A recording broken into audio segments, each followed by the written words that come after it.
ഇന്നത്തെ റെസ്ലിംഗ് ന്യൂസിലേക്ക് സ്വാഗതം.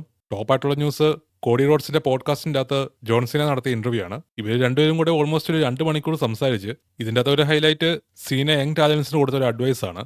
ജെവൺ ഓവൻസിനെ കണ്ടപ്പം അവർക്ക് സ്പീഡിൽ എല്ലാ പരിപാടികളും ചെയ്യാൻ അറിയാം, പക്ഷെ അത്രയും സ്പീഡ് എപ്പോഴും പോകേണ്ട ആവശ്യമില്ല.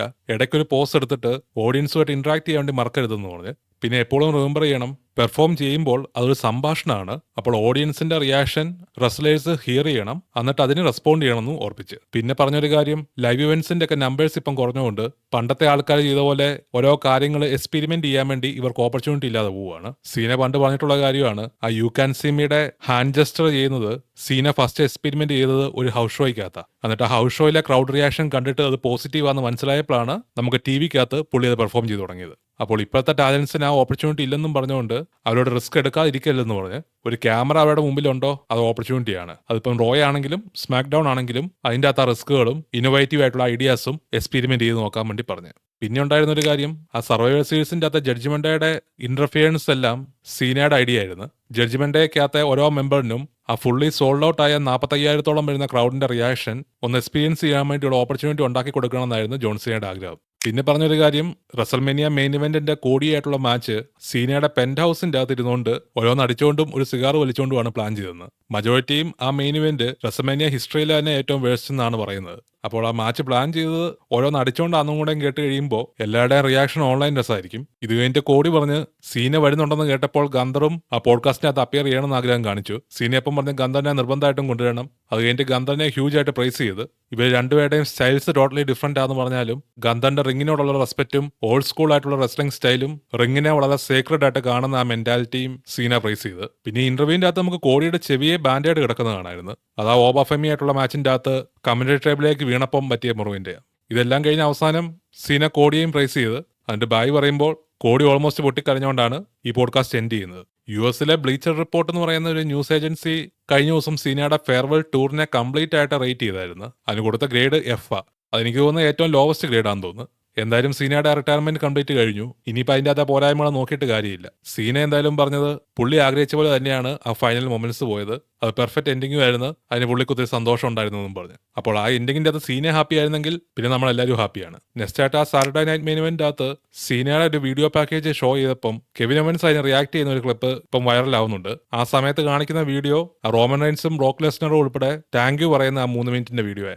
നെക്സ്റ്റ് ആയിട്ട് സെത്ത് റോളിൻസിന്റെ വേറൊരു ഇന്റർവ്യൂ ആണ്. എല്ലാ 2 ദിവസം കൂടുമ്പോഴും സെത്തിന്റെ ഏതെങ്കിലും ഒരു പുതിയ ഇന്റർവ്യൂ ഇപ്പം വരുന്നുണ്ട്. ഇതിനകത്ത് സെത്ത് പറഞ്ഞ് പുള്ളി തിരിച്ചു വരുമ്പോൾ പുള്ളിക്ക് ഒറ്റ കാര്യത്തിൽ മാത്രമേ ഉള്ളൂ ഫോക്കസ്, അത് വേൾഡ് ഹെവി വെയ്റ്റ് ചാമ്പ്യൻഷിപ്പ് ആണ്. അതിന്റെ കൂടെ തന്നെ അത് ആരാണോ ഹോൾഡ് ചെയ്യാൻ പോകുന്നത്, പങ്കാണെങ്കിലും ബ്രോൺ ബ്രേക്കർ ആണെങ്കിലും അവരും ടാർഗറ്റാണ്. പിന്നെ റിട്ടയർമെന്റിനെ കുറിച്ച് ചോദിച്ചപ്പം ഇപ്പോൾ ഒന്നും റിട്ടയർ ചെയ്യാൻ വേണ്ടി പ്ലാനിങ് ഇല്ല, മിക്കവാറും 60 വയസ്സ് വരെയും റെസ്ലർ ചെയ്യുമെന്ന് പറഞ്ഞ്. സെത്ത് റെസ്ലർ ചെയ്യാൻ തുടങ്ങിയിട്ട് ഇപ്പം 23 വർഷത്തോളമായി. 17ാമത്തെ വയസ്സിൽ തുടങ്ങിയിട്ട് ഈ വരാൻ പോകുന്ന വർഷം 40 ആവും തോന്നുന്നു. നമുക്ക് ഉറപ്പായിട്ടും അടുത്തൊരു 5-6 വർഷം കൂടെയും ആക്റ്റീവ് റെസ്ലറായിട്ട് സെത്ത് റോളിൻസ് കാണണം. പിന്നെ ഇതിന്റെ കൂടെ അൺറിയലിന്റെ ഷോയെക്കുറിച്ച് പറഞ്ഞ്, മിക്കപ്പോഴും മാച്ച് കഴിഞ്ഞാൽ പോലും ഇപ്പോൾ റെസ്റ്റ് ചെയ്യാൻ വേണ്ടി സമയം കിട്ടുന്നില്ല.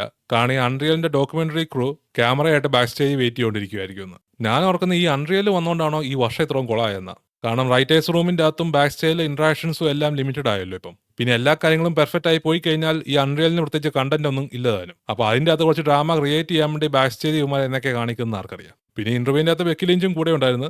അത് as usual IC belt loose ആയതിന്റെ കംപ്ലൈൻസ് പറഞ്ഞുകൊണ്ടിരിക്കുന്നത്. സെത്തി ബെക്കിയുടെ ക്രേസി ആക്ടിങ് എല്ലാം കണ്ടിട്ട് ചിരിച്ചുകൊണ്ടിരിക്കുന്നത്. പിന്നെ റിട്ടയർമെന്റിനെ കുറിച്ച് പറയുമ്പോൾ കഴിഞ്ഞ ദിവസം ക്രിസ് ജെറിക്കോ അറിയിച്ചായിരുന്നു റിട്ടയർ ചെയ്യാൻ വേണ്ടി ഇപ്പോൾ ഒരു പ്ലാനിങ്ങും ഇല്ലെന്ന്. ഓൾറെഡി ഉള്ള റൂമേഴ്സ് പ്രകാരം WWE ക്രിസ് ജെറിക്കോയ്ക്ക് ഓഫർ ചെയ്തത് ഒരു റിട്ടയർമെന്റ് സ്റ്റോറി ലൈനാണ്. അപ്പോൾ ജെറിക്കോയുടെ റിട്ടയറിന് വേണ്ടിയുള്ള ചാൻസസ് അല്പം കുറഞ്ഞു തുടങ്ങിയിട്ടുണ്ട്. നെക്സ്റ്റ് പിന്നെ അടുത്ത വർഷത്തെ കുറച്ച് ഷോകളുടെ അപ്ഡേറ്റുകളാണ്. വീഡിയോ ഇഷ്ടപ്പെടുന്നുണ്ടെങ്കിൽ ലൈക്ക് ചെയ്യാനും സബ്സ്ക്രൈബ് ചെയ്യാനും മറക്കല്ലേ. ഈ വരാൻ പോകുന്ന സൗദിയിലെ റോയൽ റംബിളിന്റെ കാണിക്കുന്ന സമയം January 31 US eastern time 2 PM ആണ്. അത് നമ്മുടെ ഇന്ത്യൻ ടൈമിലേക്ക് കൺവേർട്ട് ചെയ്യുമ്പോൾ ഫെബ്രുവരി 1 സൺഡേ 12:30 AM ആണ്. അതായത് നമ്മുടെ ജാനുവരി 31 സാറ്റർഡേ പാതിരാത്രി കഴിയുമ്പോൾ. പിന്നെ അതിന്റെ കൂടെ തന്നെ ജാനുവരി മൊത്തം റോഡ് ടു റോയൽ റംബിൾ എന്നും പറഞ്ഞുകൊണ്ട് ഒരു യൂറോപ്യൻ ടൂറും നടത്തുന്നുണ്ട്. ഇത്തവണ അവർ പോകുന്നത് ജർമ്മനി, ഡെൻമാർക്ക്, സ്കോട്ട്ലൻഡ്, പിന്നെ ഉറപ്പായിട്ട് UK കാണുമായിരിക്കും. അപ്പോൾ ശ്രദ്ധിക്കേണ്ട കാര്യം, നെറ്റ്ഫ്ലിക്സിന്റെ അകത്ത് ആയതുകൊണ്ട് ഈ ഷോ എല്ലാം യൂറോപ്പിൽ ലൈവായിട്ട് എയർ ചെയ്യുന്ന സമയത്ത് തന്നെ അതിന്റെ ഇക്വലന്റ് ആയിട്ടുള്ള ഇന്ത്യൻ ടൈമിൽ നമുക്ക് ഇവിടെ എയർ ചെയ്യാൻ വേണ്ടി ഒരു ചാൻസ് ഉണ്ട്. അപ്പോൾ യൂഷ്വലി ഉള്ള രാവിലെ 6:30 അല്ലായിരിക്കും ഷോകൾ വരാൻ പോകുന്നത്. ഇതിനിപ്പോൾ നല്ലൊരു തലവേദനയാവാൻ വേണ്ടി പോവാണ്. ഞാൻ ഇനിയിപ്പം ഷോയുടെ റിവ്യൂ ഇടുന്നതിന്റെ ടൈം എല്ലാം മാറിപ്പോവും. കുറച്ച് ഡിലേ കൂടാനും ചാൻസ് ഉണ്ട്. അപ്പോൾ അതിന് നേരത്തെ തന്നെ സോറി പറയുന്നു. പിന്നെ ഒരു ന്യൂസ് മിക് ഫോളിയുടെയാണ്. ഈ കഴിഞ്ഞ ദിവസം അമേരിക്കയിലെ റോബ് റൈനർ എന്ന് പറയുന്ന ഒരു മൂവി ഡയറക്ടർ മരിച്ചുപോയായിരുന്നു. അതിന് ഡൊണാൾഡ് ട്രംപ് ഒട്ടും കമ്പാഷൻ ഇല്ലാതെ ഒരു കളിയാക്കിക്കൊണ്ട് ഒരു മെസ്സേജാണ് കൊടുത്തത്. അത് കണ്ടിട്ട് മിക് ഫോളിക്ക് ദേഷ്യം വന്നിട്ട് WWE ആയിട്ടുള്ള എല്ലാ ടൈസും കട്ട് ചെയ്യുമെന്ന് പറഞ്ഞ് ഡൊണാൾഡ് ട്രംപിനെ പോലെ ഒരു കമ്പാഷൻ ഇല്ലാത്ത മനുഷ്യനെ സപ്പോർട്ട് ചെയ്യുന്ന WWE കമ്പനിയെ റെപ്രസെന്റ് ചെയ്യാൻ വേണ്ടി ഫോളിക്ക് താല്പര്യമില്ലെന്നാണ് പറഞ്ഞത്. ഇതിപ്പോൾ ഒരു ടഫ് സിറ്റുവേഷൻ ആണ്. പേഴ്സണലി എഗ്രി ചെയ്താലും എഗ്രി ചെയ്തില്ലെങ്കിലും യുഎസിലെ മോർ ദാൻ 50% ആൾക്കാർ വോട്ട് ചെയ്ത് പ്രസിഡന്റ് ആക്കിയ ആളാണ് ട്രംപ്.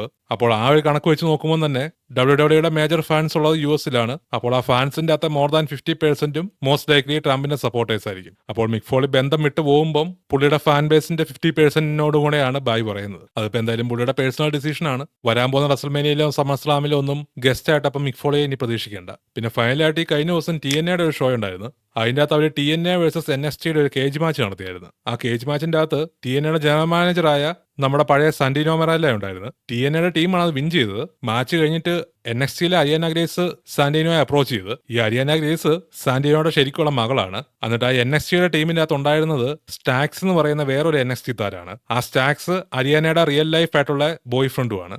അപ്പോൾ ബോയ് ഫ്രണ്ടിനെ ബീറ്റ് ചെയ്യുന്ന ദേഷ്യത്തിന് അരിയാന സാന്റിനോയ്ക്കിട്ട് ഒരു ലോ ബ്ലോ കൊടുത്ത്. അത് കഴിഞ്ഞിട്ട് സ്റ്റാക്സ് ഹോൾഡ് ചെയ്തുകൊണ്ടിരുന്നപ്പം ഒരു സ്ലാപ്പും കൊടുത്ത്. ആ ക്ലിപ്പ് എനിക്ക് പ്ലേ ചെയ്യാൻ വേണ്ടി പറ്റുകയില്ല. TNAയുടെ കോപ്പിറൈറ്റിന്റെ റൂൾസ് എങ്ങനെയാണെന്ന് അറിയത്തില്ല. നിങ്ങൾ ഇൻസ്റ്റാഗ്രാമിന്റെ അകത്തോ അല്ലെങ്കിൽ ട്വിറ്ററിന്റെ അകത്തോ TNAയുടെ ചാനൽ നോക്കുവാണെങ്കിൽ ഇതിന്റെ ക്ലിപ്സ് മിക്കവാറും കാണാൻ പറ്റും. വീഡിയോ കണ്ടതിനൊപ്പം നന്ദി. നാളത്തെ സ്മാക്ക് ഡൗൺ റിവ്യൂ ആയിട്ട് വരുന്നവരെ ബൈ.